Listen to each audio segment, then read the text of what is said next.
Con questo bollettino si cala il sipario sulla vicenda terapie intensive Covid. Non esistono più. Il Veneto di fronte a un'altra svolta cruciale nella guerra al virus. Al momento, infatti, e a meno di clamorosi aggravamenti, esistono solo pazienti ex-Covid che si sono negativizzati.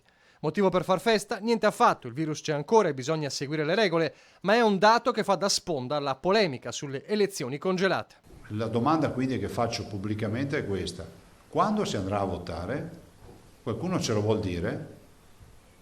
Ma magari non sottosegretario o altre robe, ce lo dica magari direttamente il Presidente del Consiglio. La finestra inizia dal 20 di settembre e finisce il 15 di dicembre, ma non è ancora fissata la data delle elezioni. 2020, odissea nel voto e pazienza esaurita perché una decisione certa ancora non c'è, con lo spettro di andare ben oltre settembre.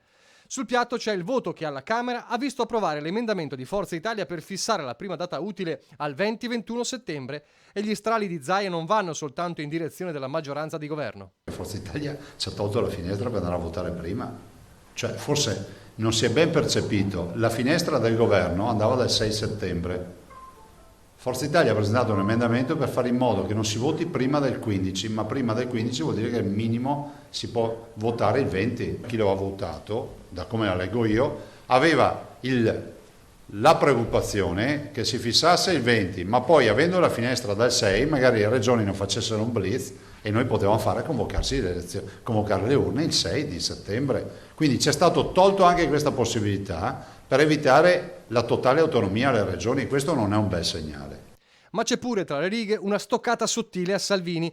La Lega si è astenuta dal voto, Zaia lo giudica una risposta al blitz di Forza Italia, ma sottolinea c'è un evidente distacco tra il livello amministrativo e quello politico. I segretari di partito giustamente non hanno la visione del Veneto che dice qua noi siamo pronti, andiamo a votare, situazione epidemiologica e tutto. I segretari guardano le 6 regioni che vanno a votare e dicono più tempo abbiamo in campagna piuttosto che in Puglia, magari più ce la giochiamo, e viceversa quelli che vorrebbero vincere in Veneto non vorrebbero più andare a votare. Tutto questo mentre l'economia grida ancora, come ad esempio il mondo del polo fieristico, oggetto di un vertice con il ministro Gualtieri.